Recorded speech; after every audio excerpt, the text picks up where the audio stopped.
This man kicked a tree and then, as the leaves fell, he assumed a fighting stance.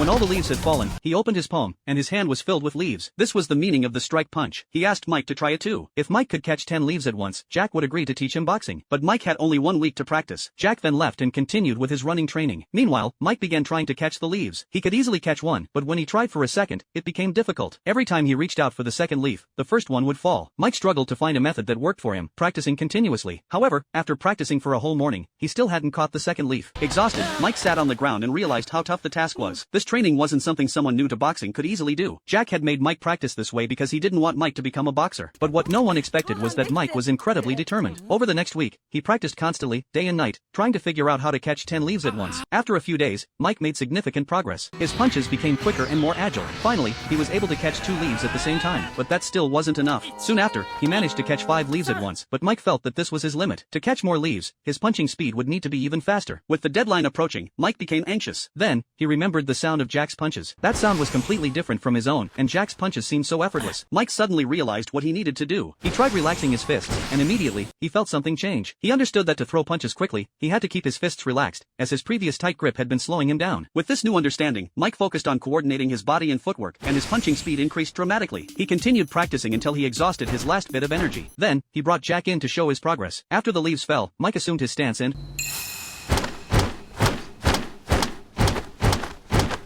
when they all landed, opened his palm. This time, he had caught exactly 10 leaves. Mike had successfully completed the task, and he was overjoyed. Jack, however, was astonished. He hadn't expected Mike to really manage it, and what shocked him even more was that Mike had caught the leaves with just one hand. Jack realized Mike's natural talent for boxing and decided to teach him boxing properly. Mike had grown up in a single-parent family, with his mother running a shop on her own. This meant Mike often helped her carry things, which improved his physical strength. At school, Mike was very lonely and didn't have any friends. The school bullies often picked on him, calling him smelly because they thought he had a fishy odor, making the air in school unpleasant. They would then start to beat Mike. After the beating, they would humiliate him, saying that if he smelled bad, his mother must smell even worse. Mike was enraged when he heard them insult his mother, but the bullies' fierce gazes made him too scared to do anything. The more Mike acted timid, the more the bullies tormented him. That's when Jack appeared. With just a few agile steps, Jack scared the bullies off. While dodging their attacks, Jack managed to unbutton their shirts. If he had decided to fight, Jack could easily defeat them, and the bullies knew that. They ran away immediately. At that point, Mike passed out. When he opened his eyes again, he found himself in a boxing gym, which had well-equipped medical facilities. Jack had brought him here. After Mike woke up, Jack told him to go home, but Mike looked too weak, which made Jack anxious. Jack drew a picture of the bullies and taped it to a punching bag, asking Mike to hit it and vent his emotions. Seeing that Mike lacked strength, Jack started teaching him how to properly generate power in his punches. Jack showed Mike how to twist his waist and turn his shoulders inward when stepping forward. Mike followed Jack's instructions and threw punches.